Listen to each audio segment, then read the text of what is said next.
This is the bit where I usually do like a joke about the movie or a pun about its title. It's called a cold open and it runs before the Indie Tricks titles.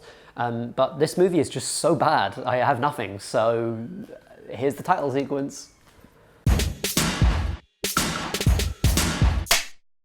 Eddie Brock is like a maverick investigative journalist who ends up crossing this weak Elon Musk knockoff who's something to do with genetics and space travel, and ends up screwing himself and his girlfriend over in the process. 6 months later, his life's gone to hell and he gets infested with an alien parasite.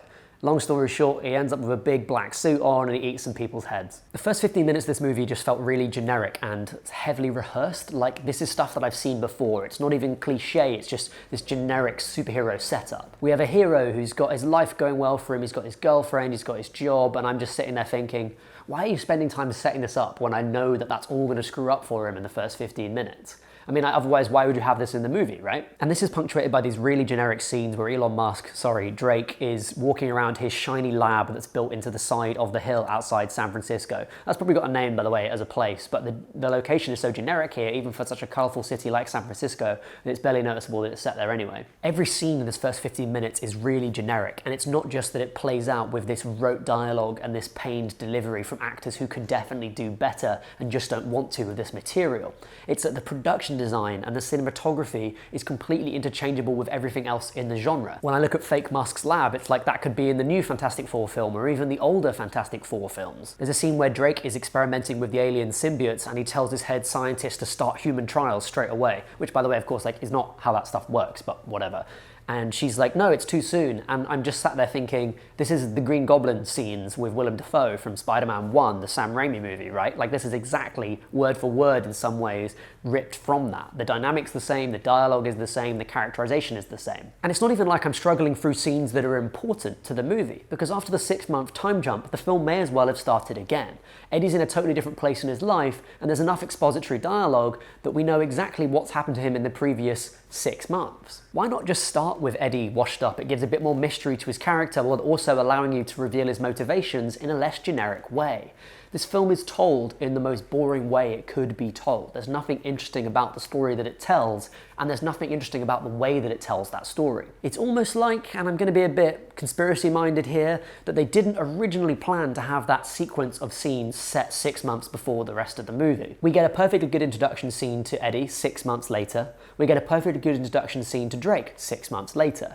It's almost like someone in the production team decided that they had to do this after maybe, I don't know, bad test screenings or something like that. That feeling is compounded by the actual opening of the film, which is kind of interesting. I'm not saying it's good, it's kind of interesting. It starts off with a spaceship coming in and crash landing in Malaysia, and it's got 4 symbiotes on it, or something like that, and one of them breaks loose and possesses basically this EMT who's responding at the scene. She then goes to this nearby village and kills a load of people, then possesses an old lady. And it becomes clear that this symbiote is going to come to San Francisco to get to Drake and to try and do some kind of evil scheme. And that's a pretty good opening for the movie, right? It's almost like you can imagine the movie starting with that and then cutting to San Francisco with Eddie already down and out and Drake kind of on the rise, and then have the movie take place like that. But instead we get a 6-month time gap that has a weird outcome for that symbiote coming to America part of the plot. After the 6-month time jump, we cut to the symbiote still in this old lady at an airport, and she's just waiting to get on a plane. What's happened in that intervening 6 months? Was she still running her fish store? Does it take that long to walk to the nearest airport in Malaysia? Or is it just that that weird continuity was introduced as part of a late change in the story by the edits and maybe by some reshoots? I don't know. That would require me researching the film, and I just didn't really feel like it after watching it, so there you go. There are some other plot gaps in the movie, like they early on established that the symbiotes need to bond perfectly with a human host, but then apparently any symbiote that wants to can just jump from host to host, completely negating that plot point, making you question even why it was introduced in the film. But when you're picking out plot holes in a movie that's this bad overall, you're really missing the wood for the trees, you know? After a bit of investigative journalism and a run-in with a really underutilized Jenny Slate, Eddie gets infected, taken over, possessed by the symbiote, and becomes the Venom that we all know and love. After some not very convincing, oh, I don't know how comfortable I feel with this, they start working together and we get Venom running around biting people's heads off and doing big jumps and hitting people with his CGI arms. The vast majority of these fight sequences don't work, partially because the camera work and editing is so frenetic that it's hard to establish any context for the action taking place, partially because the CGI is so ever-present that it feels weightless and like we're just watching video game characters fight each other, and partially because the character work is so poorly executed that it's impossible to feel any sort of sense of consequences or stakes to these sequences. You know, little problems like that. This is about the only thing that does come to a head in the climactic sequence of the film, where two CGI characters fight each other in a CGI setting in a fight that is completely devoid of any interest, visual, story, or derived from settings or themes. And on top of that, the graphics look really shonky. All of this is really just a shame. I mean, obviously, as a clickbaity movie reviewer on YouTube, what I'm really looking for when I go to a screening is for a film to be terrible so I can do a really enticing title about how bad it is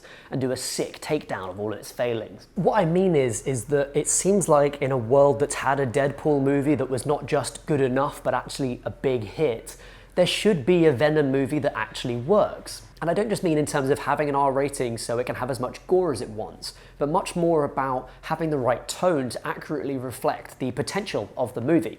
Ideally, it should be a horror comedy, and I think that's the idea behind hiring a director like Ruben Fleischer, the director of Zombieland, to make this movie.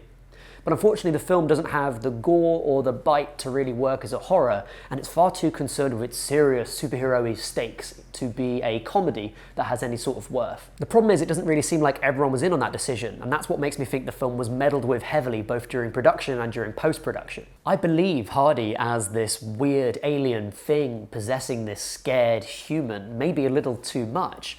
It's a big, goofy performance that doesn't really sit right with the serious, boring, generic film that it's in. The film was obviously aiming for this weird mix of body horror, buddy comedy, superhero movie, and it totally fails to achieve it. As a result, everything else in the movie fails to work. Or maybe it's the other way around. Maybe the constituent parts of the movie are so much in miscommunication that they're incapable of achieving the tone that was the original aim of the film. Either way, nothing in the movie works. So why not end it with an explanatory rap theme song by Eminem? I mean, why not?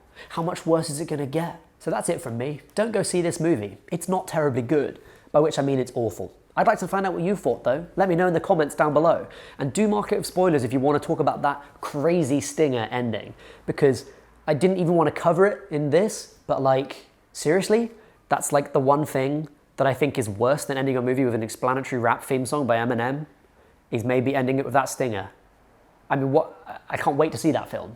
I can't wait to see Venom 2, which I don't think will happen. Do let me know in the comments what you thought about the movie. I'd love to hear your opinions on this terrible piece of garbage. That's it from me. Bye for now.